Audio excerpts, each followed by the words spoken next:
এরকম আপনার পদ্মার ট্রেন, সিল্ক সিটি ট্রেন রাজশাহীতে উনি নিয়ে আসছে, রাস্তাঘাট যেগুলো দেখেন, তারপরে আরবান ক্লিনিক যেগুলো, নগর ভবন, রেল স্টেশন, এরকম অনেক বড় বড় প্রকল্প নিয়ে তিনি কাজ করেছেন বিগত দিনে। এবং বিগত দিনে কাজ করে তিনি রাজশাহীর মানুষকে বুঝিয়েছেন যে তিনি সর্বদা রাজশাহীর উন্নয়নের জন্য কাজ করার জন্য নিজেকে বিলিয়ে দিতে প্রস্তুত।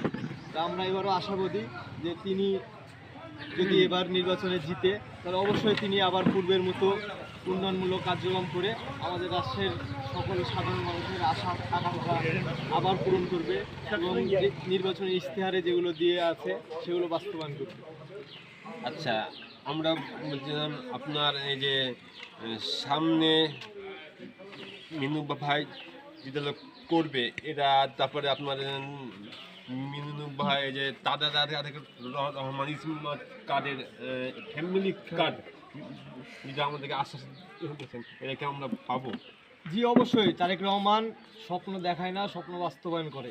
তারেক রহমান যেহেতু বলেছে ফ্যামিলি কার্ডের কথা, কৃষি কার্ডের কথা, তো আমরা বিএনপি সরকার যদি ক্ষমতায় আসে তারেক রহমান অবশ্যই বাস্তবায়ন করবে। কিন্তু এই যে ফ্যামিলি কার্ড, কৃষি কার্ড আসলে নির্বাচনে জয়ী হবে, দেখা যাচ্ছে আজকে জয়ী হলো, কাল থেকে এটা করা সম্ভব না। এটার জন্য একটা প্ল্যান আছে, এই জন্য তারেক রহমান কিন্তু ফার্স্টে বলেছে উই হ্যাভ এ প্ল্যান। তো তার এটা প্ল্যানের মধ্যে আছে, এগুলো বাস্তবায়ন করতে হয়তো কিছুটা সময় লাগবে, কিন্তু বাস্তবায়ন হবে ইনশাল্লাহ। আমরা এটা আশা করি। ধন্যবাদ আপনাকে। আমি মুক্তাদির বাদধন, মুক্তিযুদ্ধের চেতনা টিভি স্টাফ রিপোর্টার, রাজশাহী।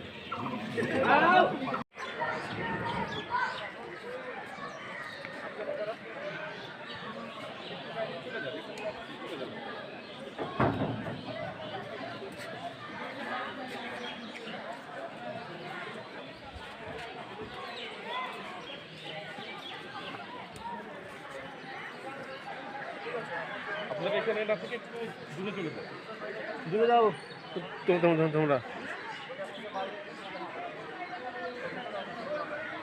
আপনারা একটু চলে যাও।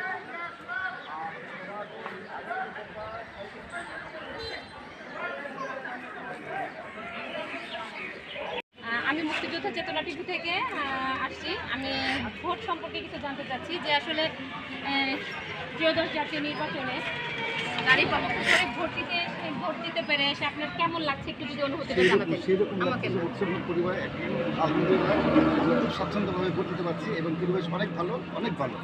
আমরা খুবই ভালো মতো ভোট দিচ্ছি এবং ইনশাআল্লাহ খুবই ভালো মানুষ সাপাচ্ছে। আচ্ছা আচ্ছা।